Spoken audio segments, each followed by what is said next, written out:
So it's upon us once again, the World Cup, and this time it's in Russia.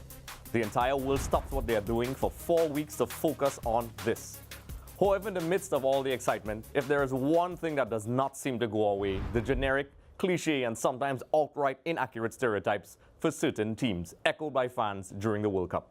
While some are true, EXTV breaks down the top 5 stereotypes that are wrong in one moment.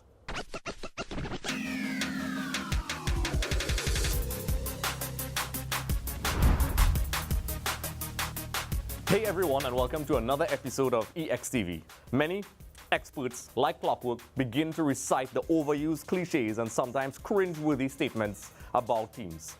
Sure, some may be based on truth, but many of them are vastly inaccurate and usually were created by people with vastly outdated knowledge of the game.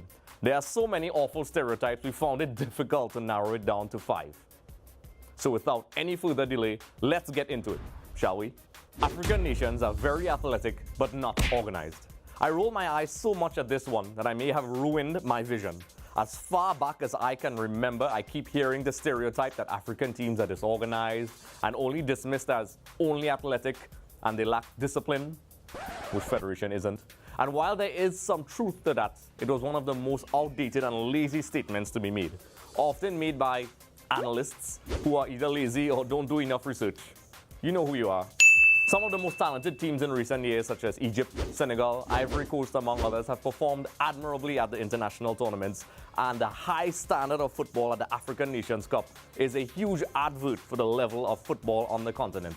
It is at a high level. Sure, I can hear people say, well, they haven't won a World Cup. But guess what? Neither have the Dutch. Yep, that's a good one. And they're responsible for one of the greatest innovations in football, total football, and produce some of the best players and teams ever. Have any of them won a World Cup? Of course not. But to make statements like that is just baffling. Up next, South Americans are fiery and cheats. Countries in South America have been labeled by many as cheaters and divers, and often labeled as dirty players, who even though have the most skillful and flamboyant players in the game, are essentially sinister, theatrical, and will do anything to win. I can count out many examples, and like I said before, some of these stereotypes do have some element of truth. Some. But the generalizations are just ridiculous. The best example is the famous Hand of God goal scored by none other than Diego Maradona. Many have damned the entire continent as cheaters as a result of this, while wrongfully dismissing the undoubted and amazing talent produced by these nations, and placing this label comes off as, well, bitter. Our boy Terry Fenwick was a part of that England team and played in that game and probably has the most reasons to generalize and be angry about it, and guess what? He isn't. Are they passionate? Definitely. Are they guilty of bending the rules?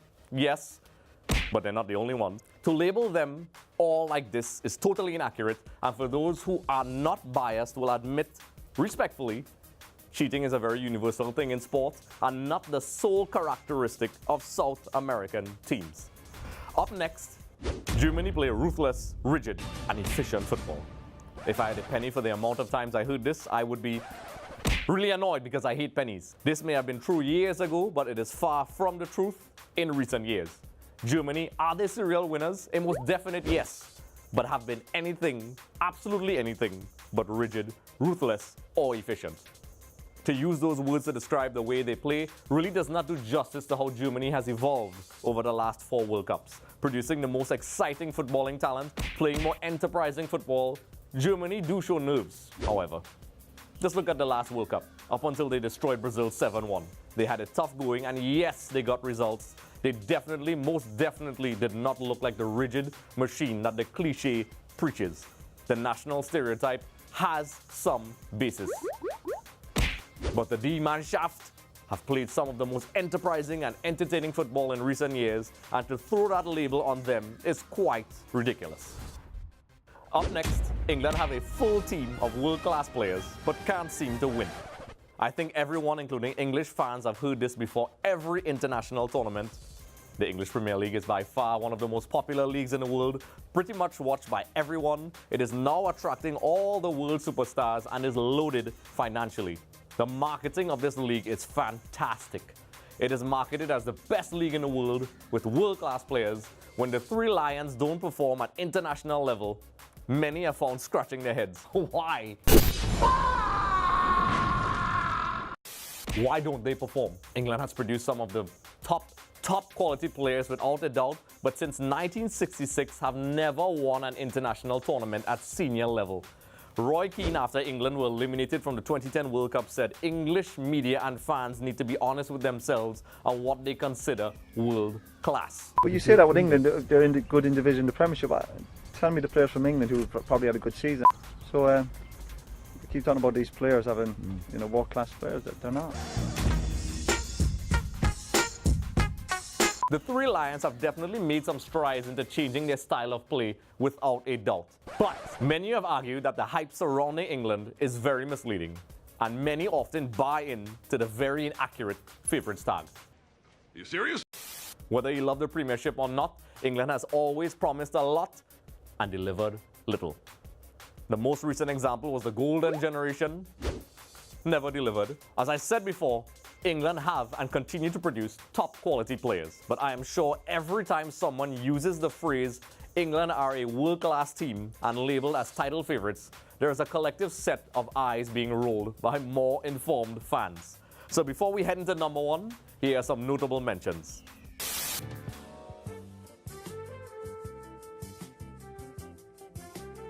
Italians play ugly defensive football. The Dutch are the best team not to win the World Cup.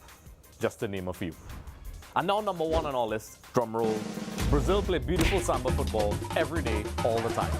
It was very hard to break this top 5 down, but this one is definitely a worthy number one for our list. Brazil, and quite rightfully so, have earned the right to be a bit boastful about their World Cup accomplishments. After all, they have won 5 World Cups. More than anyone else. They have produced some of the best teams and players, well, ever.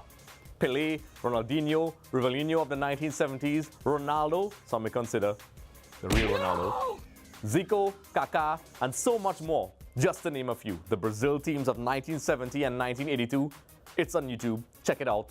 It has been a long time since the Brazilians have displayed outright samba football at the national level. Even in 1994 when they won, it was far from classic Brazilian football, and the fans did not approve. In 2002, they labored through qualifiers, and Scolari, who was the coach at the time, muscled his way through the tournament, and even though they had some brilliant individuals, ask David Seaman, they were far from the classic Brazil that we all know and love.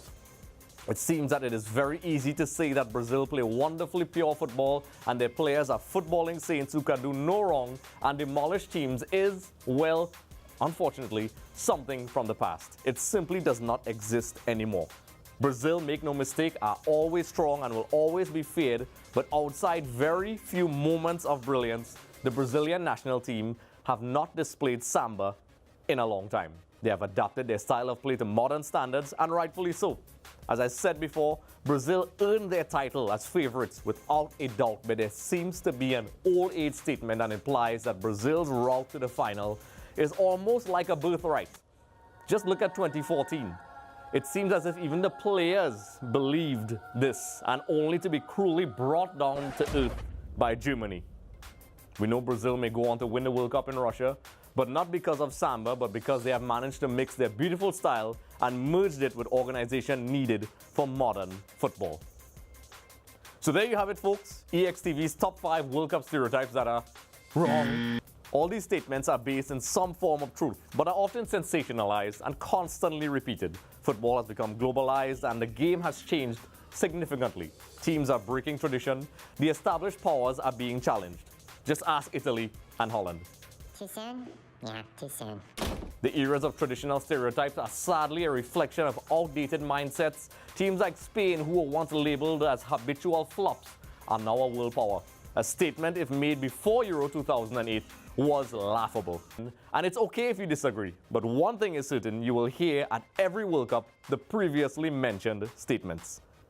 So, ladies and gentlemen, let me know what you think. Do you agree? Do you disagree? Is there one I missed? Let me know. You can tweet me at Andres Soklal on Twitter. And of course, this episode has been brought to you by Flow Mobile, where Flow Mobile users can download the Flow Sports app and watch Flow Sports 1 for free. Yes, free. So this is Andres Soklal, and thank you for joining me.